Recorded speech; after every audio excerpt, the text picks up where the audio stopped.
Audio. Okay, that looks good. So let's get everything arranged. If anybody listening to the recordings afterward, you can go ahead and not skip this time because I need to make sure I keep this extremely short. So it's probably going to be before 5:15 Alaska time, even though I'm unfortunately not in Alaska, as everybody knows. But you can not skip if you're watching the recording afterwards, because I'm going to start pretty soon. Just need to get the usual stuff taken care of. I really don't know why it won't let me set this to being on automatically. I would like to also earn money from this YouTube instead of just you. Oh, oh, that was fast. 4 already. Live chat. Get the usual stuff going. And don't have those articles down there with those AI generated bimbo characters on the screen for more than like a fraction of a second, thankfully.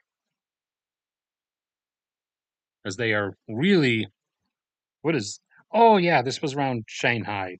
I forgot. I was looking at stuff that the aliens would be targeting during that battle because of the whole battle Los Angeles inspired semi realistic, constrained by the laws of physics aliens, alien invasion story that I'm working on, of which I'm working on chapters 5 and 6 simultaneously. And like I said, I'll be putting that link up to access chapters of that once I firmly have at least the first 5 definitively done. So, Google Earth, were we going to need any? Well, yeah, obviously, we're going to need the thing. You need the bookmarks. Okay. Did I remember to purge? That is the question.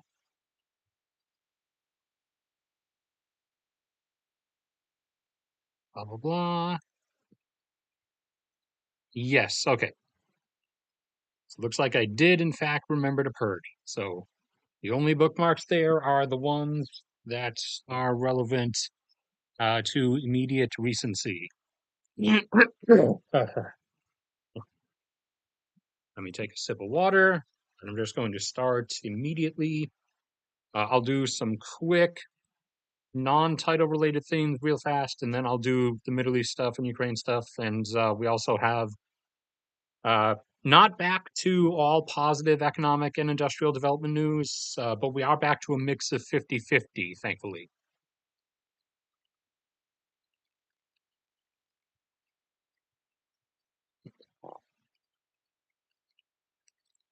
Okay, so as a quick start off, another military base owned by the military junta, the military government dictatorship in Myanmar, this time in the north, up around here, as the rebels begin, pushing down from the mountains into the big inland valley basin thing here, which is the remaining part of the country that the junta actually has control over. Another base somewhere up in here was actually taken. Unfortunately, not like one of the biggest, not one with, like big artillery pieces like the one they took last time, or the one that had a few BMPs lying around like the one before. But it was still an actual like fortified location, and it did have a couple dozen like larger mortars as opposed to like the I forget what the different millimeter classes of mortars for mortar teams are, but it did have some of like the larger mortars, which I think would be like 60 millimeter plus or something. So as the rebels in Myanmar continue defeating the military of their country's 50-year off and on dictatorship, it's not just marking defeats with each base that they overrun. they are also continually, bit by bit, equalizing the equipment scale of the two of them compared.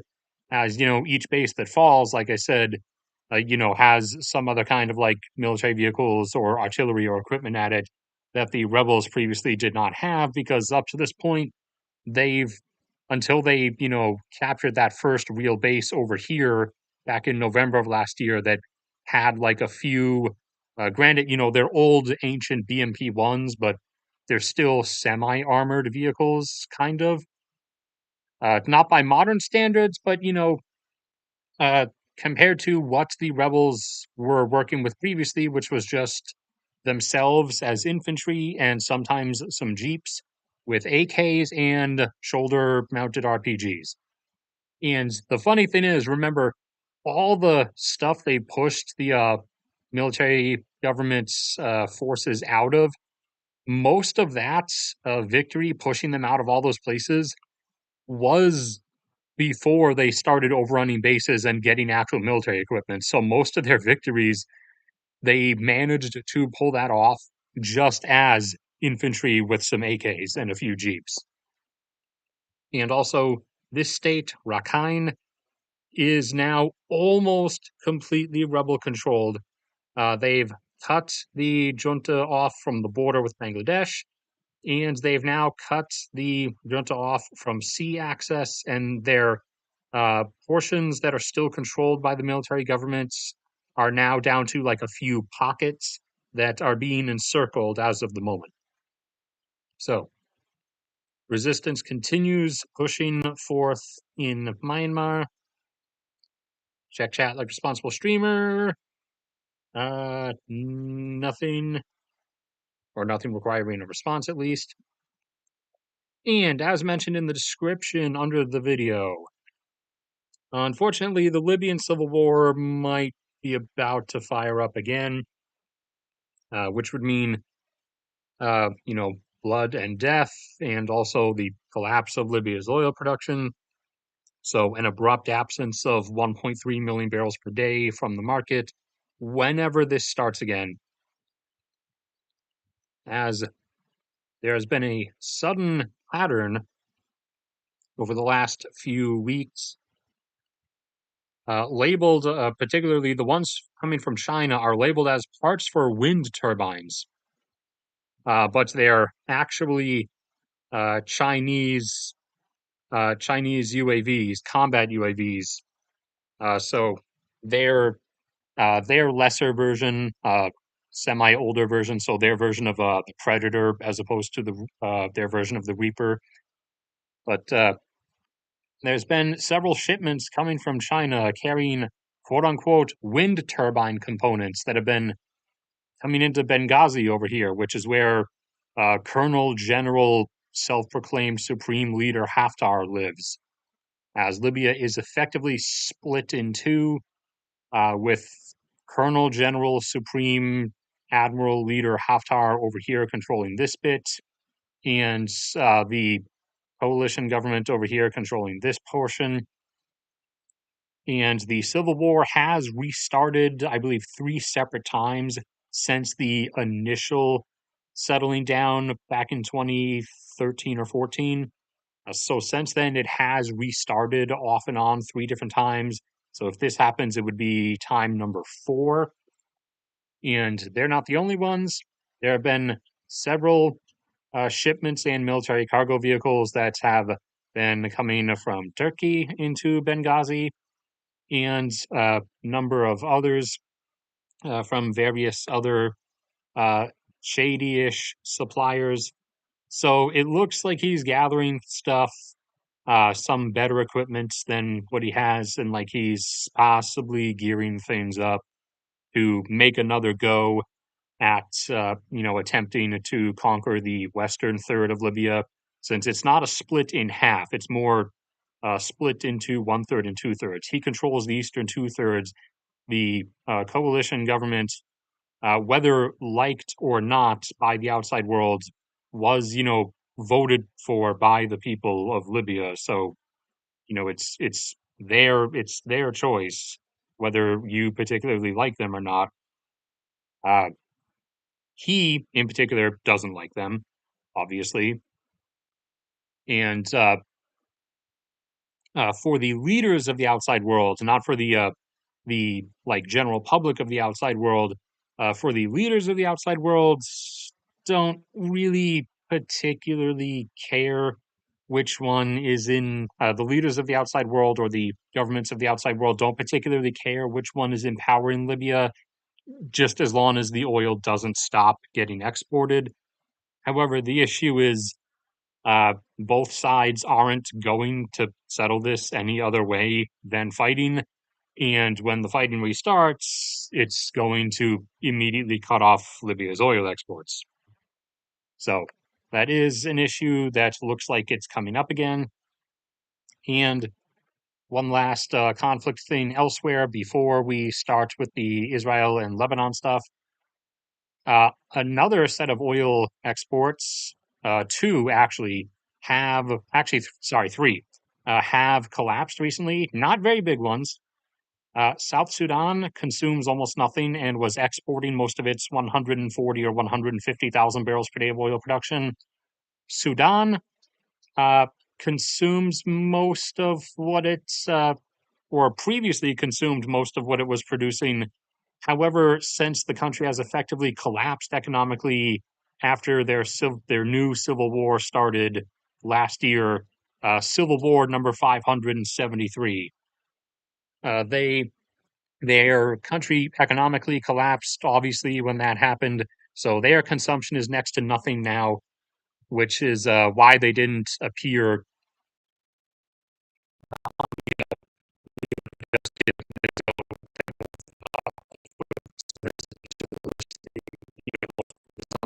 Would have been around the 100,000 barrel per day level if this was before spring of last year. However, now their consumption level is almost nothing because, everything's collapsed internally. So their small level of oil production, which was down to like 50 or 60,000 barrels per day, was then just being exported along with South Sudan's. So in total, that was about 200,000 barrels per day coming out from both Sudans. However, it had to flow.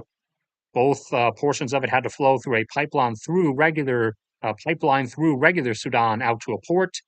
However, the fighting has critically damaged the pipeline, and so oil production in both countries has now plunged into the abyss and had to be shut down. So, not as big of a hit as Libya would be slash probably will be because it looks like that's going to restart. But that is 200,000 barrels per day abruptly vanishing from the market, along with another 70,000 barrels per day vanishing from the export market, as Niger does now have its first oil field fully operating, or it did rather, at about 90,000 barrels per day. They domestically consume about 20,000 barrels per day. However, they keep having disputes with Benin, which is the one who they export their oil through. Their pipeline runs down through Benin to a port on Benin's coast. And at first, Benin was the one causing the issue, but then they relented. But a few days after Benin gave up on their arguments, Niger started arguments of their own. They're demanding that Benin release a couple of Nigerian citizens who were arrested in Benin. And Benin, said what you would expect, which is no. And so they're going back and forth with that, and thus Niger's oil exports are cut off, and we'll see if that gets resolved. But for the moment, production at that field has obviously been tapered down to only 20,000 barrels per day because that's what Niger consumes domestically. Okay, so got through those. Check here.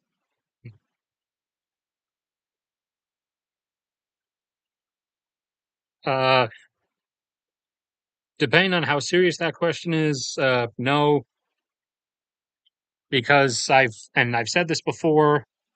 When people have asked that question, you're not going to see what you've been sold in video games and movies as World War III, because remember, the two things that we call world wars were these giant, like literal globe spanning conflicts where there were definitive sides and mass alliances, and there were continent wide front lines of conquest and liberation, fluctuating back and forth. No one is interested in that. A few malactors have a few specific things they're interested in. Uh, Russia at this particular point, just wants Ukraine to give up and accept this establishment that Russia has managed to grab. Egypt just wants to bomb the dam in Ethiopia, and afterwards, there's physically no way the two could really fight each other because neither of them can project force. All Egypt could do is fly a few jets down here, give them drop tanks to give them maximum range, and then fly them all the way down to the border, bomb the dam, and fly back. That's it. Uh, Israel has already done Gaza, and no one really responded in any significant way. Now they're about to do Lebanon, and that's about the extent of what they're interested in, unless Iran does conduct some kind of large missile launch response, in which Israel will do the whole air campaign thing and uh, launch a bunch of air launched cruise missiles from around this area, just within inside Iraq, and level a bunch of stuff in Iran. But Iran also has like no real way to get its military to Lebanon. For any of the people who seemingly think that Iran itself is literally going to fight Israel in Lebanon, it has no means of like actually doing that. Even just the random convoys of Shahed drones and ballistic missile pieces that it keeps trying to ship to its proxies in Lebanon keep getting airstriked inside northern Iraq and Syria before they ever go anywhere. The only other like major thing is China's going to make their Taiwan attempts probably next year. There is like a 50-50 chance they might try it this fall instead, but more than likely not. They're not going this year, and they're probably going to do it next year. Next year is the most likely year, although they could also wait until 2026 or at the very latest 2027. But if they wait all the way until 2027, they're kind of blowing any possible chance that they would have of succeeding at it. And then, I mean, there's the chance that Rocket Man might go completely crazy. I mean, he has been starting to do really weird stuff like sending trash balloons and sewage balloons across the border. But the like largest conglomeration of stuff you would have is just that. It would be a collection of literally separate things and like pretty isolated things in different parts of the world that are happening at the same time. But there's nothing in the form of like the first two where there are literal like sides of the world and these huge continent wide conquest and liberation front lines and battlefronts undulating back and forth by hundreds of miles and stuff. That time has come and gone. Now, by all means, as I've said before, if you want to consider everything happening at once, if we do have a particular point where enough stuff is happening at once, since that would be like the closest thing you would get to it. If you want to consider that World War III, if enough of it stacks up at the same time, then I could see that, but it would have to be everything. Like Ukraine would have to still be active. Uh, the Israel would have to be in a multi-front conflict with Iran's proxies and with Hezbollah. Uh, Egypt would have to like do the whole Ethiopia thing, and or Ethiopia would have to try their Somalia invasion delusional plan that they have. China would have to be invading Taiwan, and North Korea would have to randomly try a South Korea move, no matter how suicidal that would be. And Azerbaijan would have to be trying for their whole, Armenian genocide 2.0. Like, if all of that, if we hit a specific point where all of that is simultaneously happening, then for however many weeks, because that's about as much as you would get before some things would start wrapping up and dropping off. For however many weeks that it was all happening simultaneously, yeah, sure, you could label that as some form of World War III. But the form that you're used to for world wars and the form that you've been constantly sold in films and especially Call of Duty video games is not something that's happening. Okay. Anyways, I was about to start with this, the primary subject matter. So, oh, wait, hold on. Let me tone down. There we go. That should be good. So, stuff in Gaza is being wrapped up a lot, especially everything on the surface, which is why now a lot more ground vehicles are free to be moved and why more and more, footage has been posted of them being moved up here, including especially a lot of self-propelled guns or a lot of howitzer artillery, which Israel has already used to not Iran's like proxy groups within Syria, but Israel has already actually done a cross-border artillery strike a week ago or so on the actual Syrian army. Not that the Syrian army is really any more powerful than Iran's like terrorist proxy groups at this point. There's kind of a reason why Assad relies on Russia to bomb, civilians for him because he kind of can't do it himself anymore. But Israel already did a cross-border artillery strike on positions of the actual Syrian army, probably as kind of like a subtle, underhanded gut punch message to like make sure he doesn't participate with them when everything starts. But Israel is now prepping for the whole southern Lebanon invasion. Uh, there's like a river that runs like through here and up like this. I think you can actually see part of it right there, but yeah, it runs like that. So this part south of the river is what they're going for to try to wipe out Hezbollah in that area.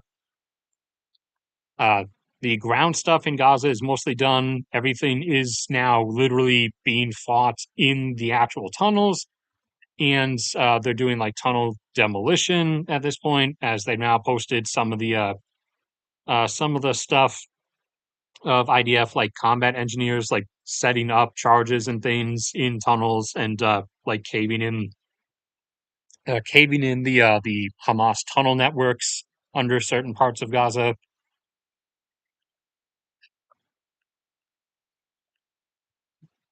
And they did a large air campaign test run effectively. I think it was a few days ago. Let me see, when was it? Yeah, okay. So that was 6 days ago. Yes, 6 days ago, the IDF did a several dozen aircraft free range run over Lebanon. Basically, as I'm assuming the purpose was semi air defense provocation, just to see if they got painted by any radars, if Hezbollah like has any air defense, however like small or old they are, any air defense radars around that could potentially paint them. They were probably doing that to see and thus determine roughly where they are, and also see if they have any. They wouldn't have Stingers. They would have, I think, the old Soviet version or equivalent was the Igla. See if like they have any Iglas on them, aka just going through and seeing if someone starts taking manpad shoulder launch anti-air rocket pot shots at them, and whether they did Whether anybody did or not, they haven't said, but that was likely the purpose of that. So that is being conducted, and obviously they're moving, more of the air power up to this area so that it will be within close strike range. And they have, where is, oh yeah, the EW had electronic warfare and jamming has massively pumped up all of a sudden, which should kind of tell you something, as you're getting super transponder spoofs now. So the range of the GPS scrambling was previously just kind of concentrated around roughly around the border, but now it's gone like really far out. So they're super ranging it, which is partially, which partly signals that it's relatively coming soon ish, and also probably they did that alongside the whole air incursion thing test, also to see if Hezbollah does have any like air defense radars in there, uh, if they could still work through the various types of EW jamming and stuff. What else was I looking for on here though? Oh yeah, and they've now given out the order to hospitals in the northern like third of Israel to begin prepping themselves to receive mass casualties, as they are expecting, the IDF is expecting a decent casualty rate with Hezbollah, as Hezbollah is 5 times the size of Hamas, or that Hamas was, and is like 10 times more well armed than Hamas was. And also, they're obviously expecting, like, when everything starts, when they initially start everything, they're probably expecting, like I said last time, Hezbollah to fire off some kind of massive, like, multi-thousand rocket slash suicide drone barrage. So not just IDF personnel, but also like regular civilian casualties as well. So the order has gone out to the northern third to begin prepping hospitals to deal with mass casualty numbers.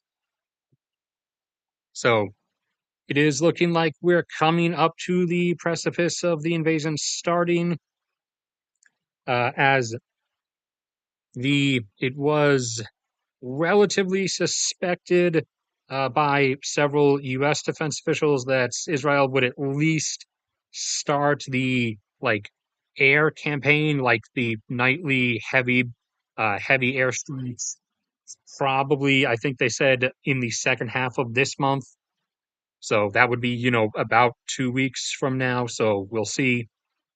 Or, that would technically contain any time up to July 31st. But anyways, we'll see if that does come about, as previously, when a timetable was given, Israel actually jumped the timetable and did stuff a week ahead of when they had actually said they were going to do it. So they might do that this time, or they might do it later than it's been said that they're going to do it. Let me see what else is here. Oh yeah, and also as for governments being convinced, yeah, everyone, Saudi Arabia was the most recent one that I put a bookmark on. US obviously already did, but everyone has been. What else do we have? Yeah, Netherlands, Canada, Germany, Macedonia probably doesn't have that many people abroad. They don't have that many people in general, but Kuwait, everybody's been piling up. There's plenty that I didn't bookmark also, but everyone's been piling up on you know issuing out the call for their citizens to leave Lebanon immediately or as soon as humanly possible. So to add the weight of multiple, not just Israel itself and the U.S. government, but multiple, many other surrounding governments around the world are well convinced that it's rather imminent. All right, what else do we have here? Ah, yes, and Iran has flip-flopped again. So remember, they've been 50-50 on whether they actually back up their threats that they make. They did say that in response to the IDF going into Gaza, they would eventually launch a large strike, which they did, that 300 ballistic missile wave. However, they then said that if Israel did an airstrike on them back, they would also send another one, a bigger one. However, they did not. So they're 50-50 on whether they back up their threats, and they're also flip-flopping on what their threat entails. As they initially said, if Israel invades Lebanon, that they would launch some kind of massive retaliation against Israel. However, now they've backed out of that and flipped it over to when Israel invades Lebanon, they will, even themselves, actually just straight up calling them proxies now. They will have all of their proxy groups launch a massive retaliatory attack against Israel, using clever language to separate themselves out of direct connection, so that they can say afterwards, when everybody in like the Middle East gets angry at them for not actually, launching anything at Israel, they can, point back to the statement and say, see, look, we didn't say that we're actually going to directly do anything. We said that our proxy groups would. So they're laying you know, the in quotations, read the fine print, self-defense, like legal argument for when all of their supporters around the region who want them to attack Israel get really angry if they end up, not launching anything at Israel. They want to, they want to have that specific quote they can go back and point to, saying like, "Well, we never promised we actually would."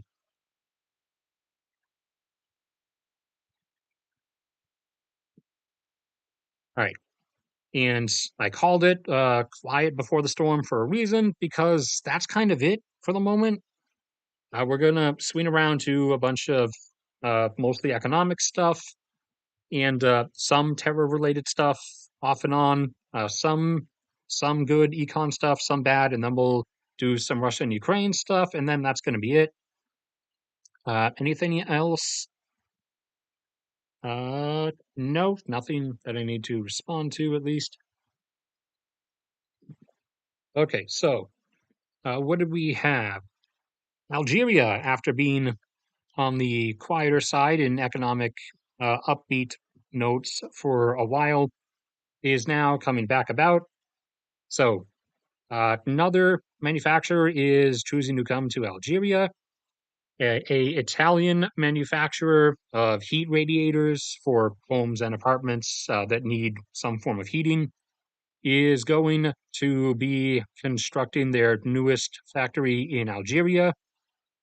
And also that Fiat plant, an Italian car manufacturer, that Fiat plant that I talked about that was being built over here, I think in Oran, that factory is now complete and has started as of a few days ago and has begun churning out Fiat cars.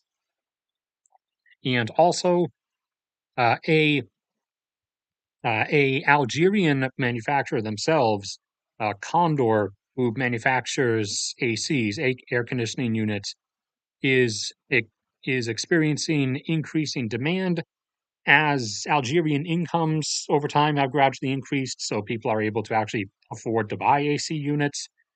So they are both expanding their production, which will be, enhanced additional economic activity, but is also, like I just said, primarily an indicator, also, of just generally rising Algerian, average incomes, because Now, since the demand is going up, that's clearly indicating people can afford to buy the AC units.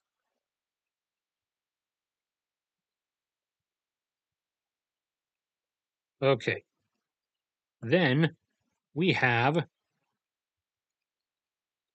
continuing connectivity for Somalia, since Somalia is rising and is no longer Somalia like what you've known Somalia as since the 90s.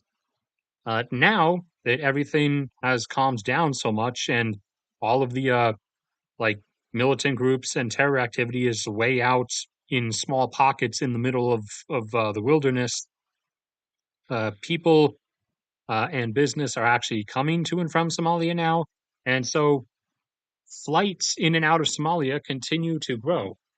As I talked about back when my dad was in the region, primarily stationed at that U.S. base in Djibouti, when he was working for that military contracting firm.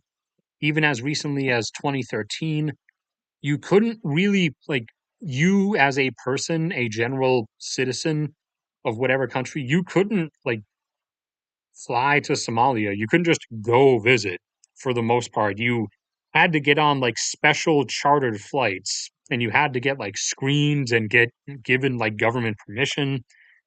Now there's just straight up actual flights, like literal commercial airline flights. Like you can go buy a ticket and fly to Mogadishu. There are flights from Nairobi into Somalia, primarily to Mogadishu and Entebbe up here. There are flights via Ethiopian Airlines, since they're kind of like Emirates. They're a major interconnecting spoke and wheel hub deliverer. There's flights from Ethiopia into Somalia, flights from Djibouti into Somalia, flights now from the UAE into and out of Somalia, and now there is going to be a flight route being established in the upcoming days between Cairo and Somalia, so between Egypt and Somalia. So Somalia is actually continuing to be connected to the world outside, as it was not for the last several decades. Then, right next door to Somalia, we have Kenya, where there were some wild 2 million person riots that happened recently because the government there pulled pulled like a British government move, to connect the subject. Since it's just after July 4th, the Kenyan government decided to abruptly treat its citizens like the British Crown was treating the American colonists a couple hundred years ago, and said, "Hey, look, guys, we made this new bill, and we're going to tax everything, and your taxes are going to go up by these giant amounts, and we're gonna end the fuel subsidy aid stuff, and we're gonna raise,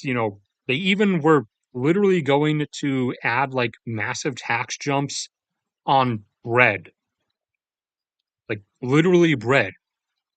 The one thing that's supposed to be kept basic, other than also things like rice, and that governments usually know to not touch. But they said we're adding this and this, and a lot of it was sudden 20% tariffs being added on literally everything: bread, electricity, fuel costs, uh, just jumping your own income tax rate up as well.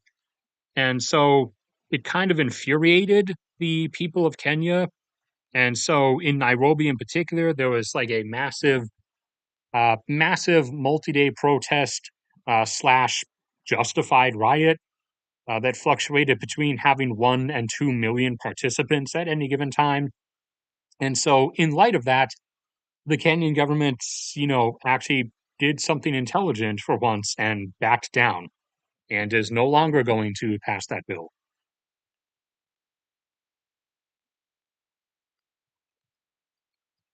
Then we come over here to Vietnam, where we have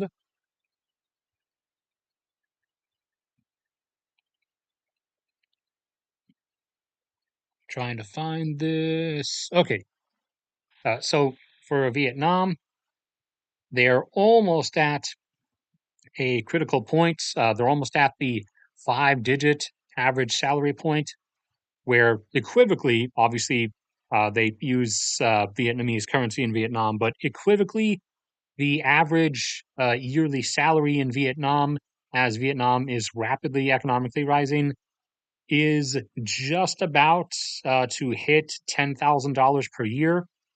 And we'll probably reach that in 2026.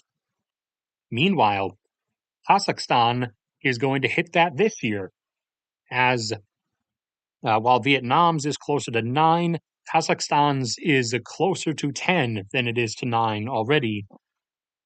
And so this year, average salary in Kazakhstan will probably cross over 10,000.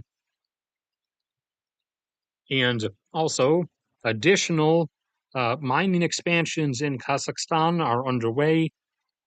This time now, apart from starting to go into rare earths soon and expanding their copper production and their manganese and chromium production and their everything production, now tungsten mining is going to start in Kazakhstan, as the world as a whole is, you know, legitimately concerned about the huge chunk of its tungsten supply, primarily coming from around here in China. We kind of want to diversify that. So switching that over, some portion of that over to Kazakhstan, with tungsten mining starting up in Kazakhstan, which Kazakhstan will then thus get money from. And the tungsten can, be sent this way, out this way, instead of having to go through China. And also, uh, a recent a recent broad sweeping public survey came out, indicating, shining a light on something that is more critical than people might initially assume, for indicating uh, whether a country is going to like continue rising or continue going in a good direction. And that is the actual general like outlook, the demeanor of the population. And almost 70% of the Cossack population feels feels on. Sorry, my brain is breaking. Give me a break. I'm almost 31 now. Okay, I'm reforming complete sentences. Almost 70% of the Cossack population feels actually optimistic about the future, and said they feel like a bright outlook for Kazakhstan and about where their country is going and about how the future is going to go. That, for one, is a huge percentage, and for two, that as a concept is actually really huge and really important. Like, you might want to brush that off, but actually, the psychological disposition of a population does have a substantial effect on a country's direction. Like, I'm not like, say, in Russia and Belarus, that they have reasons for their many recently historical, and obviously very, right at this moment, reasons for their less optimistic outlook. But it uh, it doesn't, really help them go places. And a lot of other places, you know, uh, again, there are reasons for it, but also it itself having a broadly like societal apathy or negative outlook towards the future of the country does also then like feed in on its own to how things go. This is quickly becoming an issue in Nigeria. Also, India, in terms of like the public like outlook like that. India is a lot more 50-50 and keeps flip flopping between slightly most majority optimistic and then slightly majority pessimistic. Vietnam is also majority optimistic outlook. China, uh, as you've seen from the various movements, especially among the younger people that have sprung up, China's populist's outlook is kind of the opposite of Kazakhstan's, which is, how movements like initially the lie flat movement and now recently uh, the meanly named "Let It Die" movement have have come up, where this growing number of millions of particularly like under 30-year-old Chinese people are kind of just existing and not trying to do anything, not trying to even like just work a regular job to earn like survival money. They're just they're just kind of existing there. Obviously, like, obviously with like friends or relatives, but a lot of them are saying like they don't really see like a point to trying to do anything because you know Winnie the Pooh and his buddies are just gonna upend their lives anyways, one way or another, whether through this, which is coming up, or whether through just the increasingly like hyper 1984 super omni surveillance, which includes, if you guys saw those clips from during China's version of the COVID lockdowns, which now includes drones in public, government, quad rotor drones that will fly up to you and like say things to you on a voice speaker about how like you need to follow the rules more, you need to work harder, you need to stop looking so pessimistic. So for anyone who didn't know, that's some stuff that's going on there. That is like that's like a whole another angle of creepy. You gotta restrain their and I mean they're used to restraining themselves already, so it's easier for them. But I do feel for them, like having to restrain that urge when like the drone comes up and says something like that, to not just rip it, like grab it and just start like smashing it and curb stomping it, or just bashing it to pieces with a baseball bat.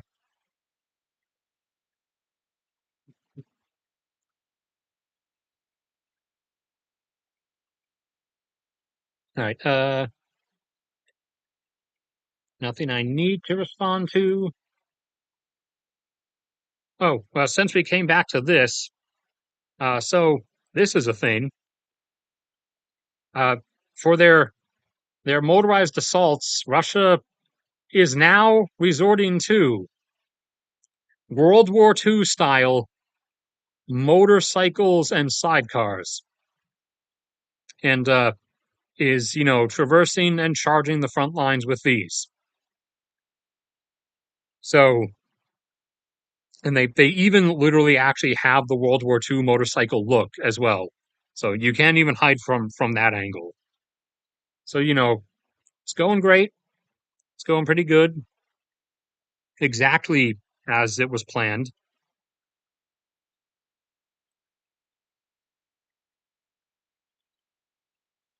Uh, what else was I looking at for? Oh yeah, and so as why do you keep doing this? I asked you to bring the thing up, bring it up.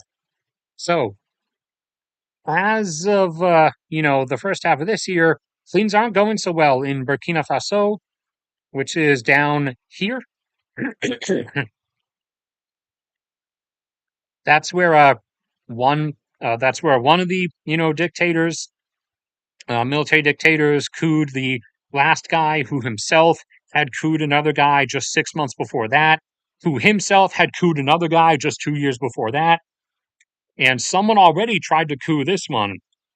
He managed to survive it. He lost a lot of his like really loyal guards that like guard him in the presidential palace. Which all of these like despondently impoverished countries, somehow the coup operators slash military dictators, somehow they always manage to afford a presidential palace somehow. But he survived the one attempt that's been made on him so far. But things aren't going so well for the Burkina Faso military coup government, as the Islamic State in Africa is starting to, gain some grounds, gain some predominant influence, along with Jinim. So this is not like definitive, like absolute control, but what these are is ranges where they're essentially just running free, and they've been rolling up onto convoys on roads, robbing people, shooting stuff up, coming up to villages and massacring people, and effectively not the, the guy doesn't really have any control over it anymore, except for like the central region. And even then, there's been some they're starting to pick up on the suicide bombing stuff. There was one incident actually recently that took out 30 soldiers in one go. So things spiraling in Burkina Faso, but not in the way that he would probably want them to. Oh, out here.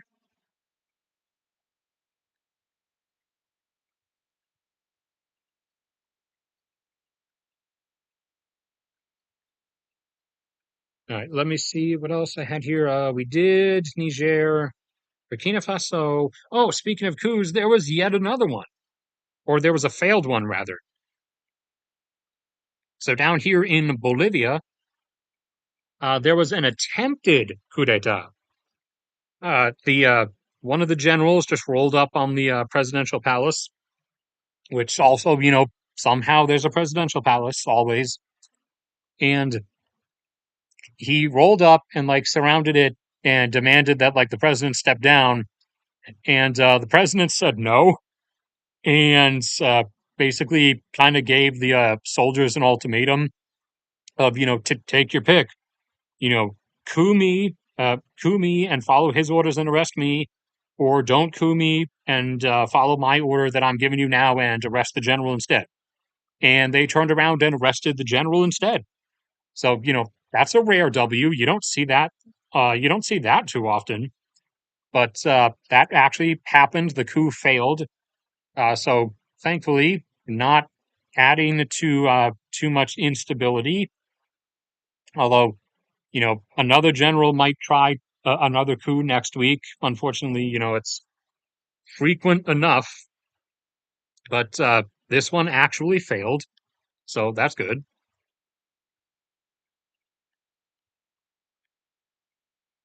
What else do we have along here?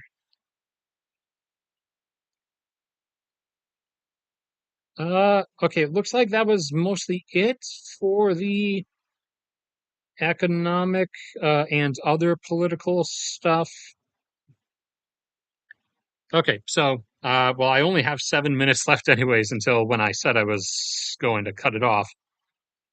So coming down here to the larger of the ongoing conflicts. So more oil depots and refineries were hit by Ukrainian beaver drone strikes. Let us pull that up. We go down to this one. Full size, please. And where's the zoom? There we go. So as always, each time, the number of black spots keeps growing as more sites keep getting hit. And also they keep expanding, which, as I explained before, the expansion comes from when a fuel storage depot or a refinery gets hit in a, sub-region, in a, subdivision of one of the oblasts that is right next to one where there was already a hit, in which case I erase the border and just merge them into one big blotch. So As you can see, a lot of the strikes have been down around here and up here in Belgorod, but there were some recent ones up and around this region. So that continues to be ongoing. We did the World War II style motorcycles. Oh, yeah, and on the economic front, so investors, both foreign, although they're not really allowed to move their money anymore, and within Russia, Russian investors who are heavily invested in the Russian oil and gas firms and the mining industries as well, are now getting really displeased with the oil companies, the Russian oil companies and Russian mining companies, because things are degrading internally for both of those industries. And now, because they're posting net losses, they're having to tell their investors that they're not going to be able to pay their quarterly or annual dividend payouts anymore, which is not something you want to tell them. And so, yeah, only the Russian investors, because they're the only ones who can actually still buy into or pull out of Russian stocks. But still, investors, even if only the ones within Russia, have now started to pull their money from those companies because they have the money in there for getting the dividend payouts. So now they kind of figured the obvious. Well, if I'm not getting any money out of it, and if the value itself is only going to depreciate because the company's now going into net loss, then what's the point of keeping my money in there? I'm just going to pull it out now while I still have the chance. And so they're pulling their money out now while they still have the chance. Also, there was another rail attack over in this region, in person demolition detonation. I think I should still have the rail map here. No, did I accidentally purge that? No, I didn't. It's right here. I just never labeled it. So yeah, Russia has an issue, rail network issue, in that once you start going across the span, there's only really one track. Except once you get to here, in which case there's a grand total of two. But somewhere along here, there was a internal sabotage incident where people put some cutting charges on the tracks and blew them off. And so they've cut the tracks and pushed some of the tracks off at one of the points, which is, even though that can be fixed quick enough, it's still going to cause both military and regular commercial supply bottleneck really fast, just because of the fact that this line is all there is. Even if you just built others right next to it, that still, it would still kind of be better than just having this one thing. It's just never really a wise choice to go with.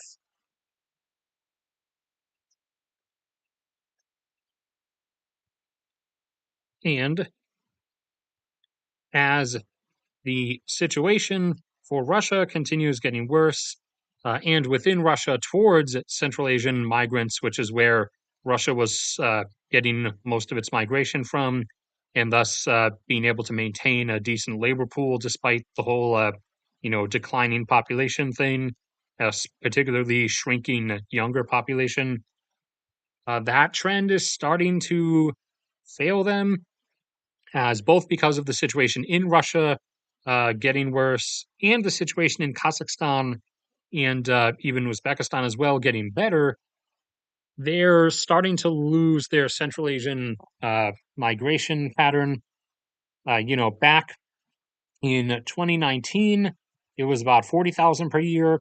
It dropped with COVID down to around 25, had an initial drop in 2022 down under 20, And now, last year, the grand total was less than 12,000 people immigrated to Russia from Kazakhstan.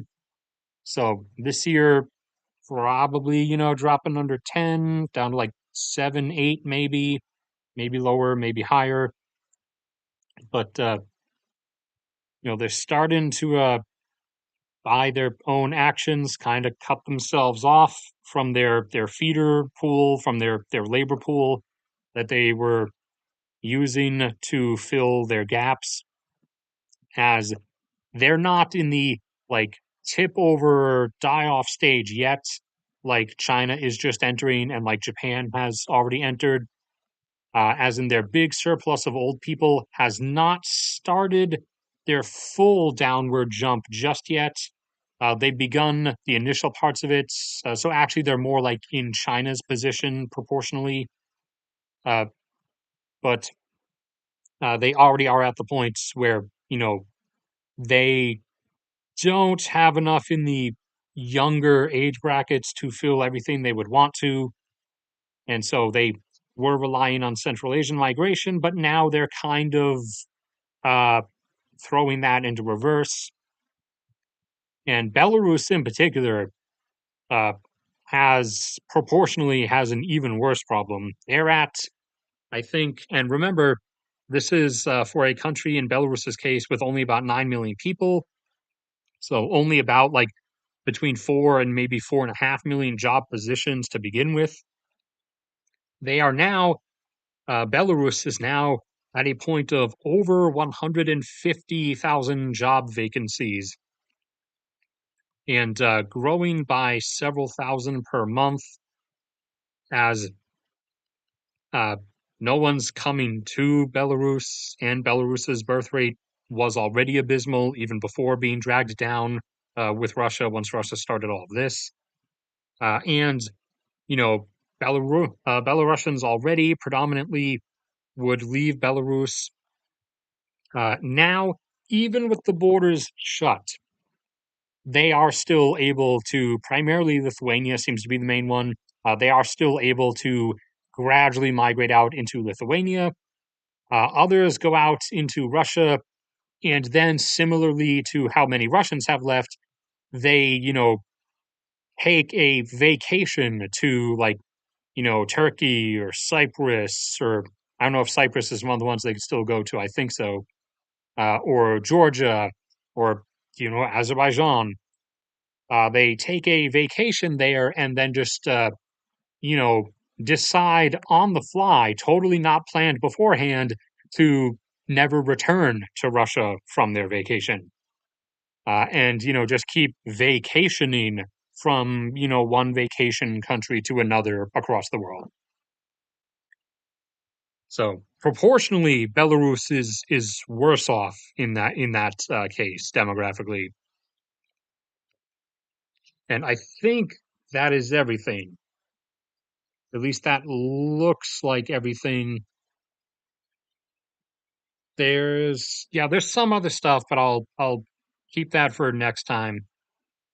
I am sorry about not doing a second stream last week, or this one earlier this week. I was going to, but I was kind of waiting to see if someone was gonna jump early, like if the IDF was gonna repeat the whole thing of like jumping a week or two before they actually said they were going to, or if like Hezbollah or Iran's groups in Syria were going to try to launch some preemptive, like massive rocket and suicide drone barrage before the IDF actually gets a chance to start the invasion. I was kind of like waiting, constantly checking things each day, seeing if anyone was going to jump at it, but no one did yet. So I figured, I don't have any excuse for going a week without a stream. So I'll do this one, and it'll be a short, quieter one. And we'll see if anyone tries to make an early jump between now and like next Thursday or Friday. Otherwise, then I guess it really will be sometime during the second half of the month.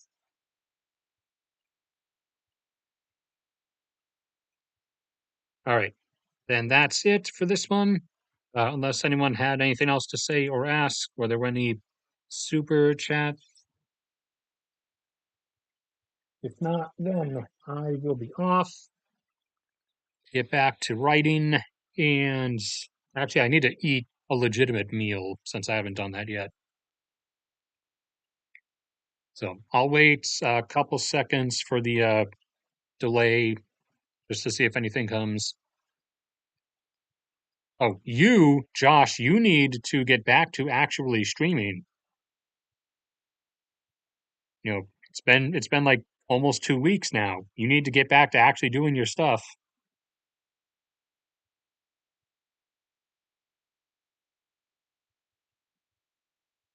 All right, doesn't look like there's going to be anything else then, so that will be it, and I will see everybody around next time.